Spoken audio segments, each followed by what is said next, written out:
ವಾಲ್ಮೀಕಿ ಮುನಿಗಳು ಕೇಳ್ತಾರೆ ನಾರದರನ್ನ, ಕೋನ್ವಸ್ಮಿನ್ ಸಾಂಪ್ರತನ್ ಲೋಕೆ ಗುಣವಾನ್ ಕಶ್ಚ ವೀರ್ಯವಾನ್ ಧರ್ಮಜ್ಞಶ್ಚ ಕೃತಜ್ಞಶ್ಚ ಸತ್ಯವಾಕ್ಯೋ ದೃಢವ್ರತಃ, ಒಂದಷ್ಟು ಲಿಸ್ಟ್ ಕೊಡ್ತಾರೆ. ಇದೆಲ್ಲ ಕ್ಯಾರೆಕ್ಟರಿಸ್ಟಿಕ್ಸ್ ಇರೋರು ಇವಾಗಿನ ಜಗತ್ತಲ್ಲಿ ಯಾರಾದರೂ ಮನುಷ್ಯ ಇದಾನಾ ಅಂತ ಅವರ ಪ್ರಶ್ನೆ. ಅದರಲ್ಲಿ ಪ್ರಶ್ನೆಯಲ್ಲಿ 3ನೇ ಶ್ಲೋಕದಲ್ಲಿ ಚಾರಿತ್ರೇಣ ಚ ಕೋಯುಕ್ತಃ, ಒಳ್ಳೆ ಚರಿತ್ರೆಯನ್ನು ಹೊಂದಿರೋನು, ಸರ್ವಭೂತೇಶು ಕೋಹಿತಃ, ಎಲ್ಲ ಜೀವಿಗಳಲ್ಲೂ ಹಿತವನ್ನು ಬಯಸೋನು, ಎಲ್ಲ ಜೀವಿಗಳಿಗೂ ಒಳ್ಳೆಯದನ್ನು ಮಾಡೋನು ಯಾರಾದರೂ ಇದಾನ ಅಂತ.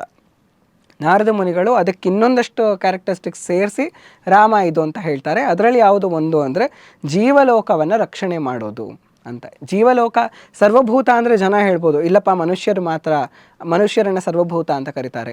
ನಾರದ ಮುನಿಗಳು ಅದಕ್ಕೆ ಇನ್ನೂ ಸ್ಪೆಸಿಫೈ ಮಾಡಿ ಜೀವಲೋಕಸ್ಯ ರಕ್ಷಣಾ ಜೀವಲೋಕಸ್ಯ ಅಂತ ಹೇಳಿಬಿಟ್ಟಿದ್ದಾರೆ. ಜೀವಲೋಕ ಅಂದರೆ ಯಾವ್ಯಾವುದಕ್ಕೆಲ್ಲ ಜೀವ ಇದೆಯೋ, ಯಾವುದ್ಯಾವುದಕ್ಕೆಲ್ಲ ಒಂದು ಪರಿವಾರ ಅಥವಾ ಇಮೋಷನ್ಸ್ ಅಂತ ನಾವೇನು ಕರಿತೀವಿ, ಆ ಇಮೋಷನಲ್ ಬೀಯಿಂಗ್ಸ್ ಯಾವುದೆಲ್ಲ ಇದೆಯೋ ಅದೆಲ್ಲವನ್ನು ರಾಮ ರಕ್ಷಣೆ ಮಾಡ್ತಾನೆ ಅಂತ. ಅವನು ರಕ್ಷಣೆ ಮಾಡ್ತಾನೆ ಅಂತ ಒಂದು ಕಡೆ ಹೇಳಿ ಅವನೇ ತಿಂತಾನೆ ಅಂತ ಇನ್ನೊಂದು ಕಡೆ ಹೇಳೋಕ್ಕಾಗಲ್ಲ.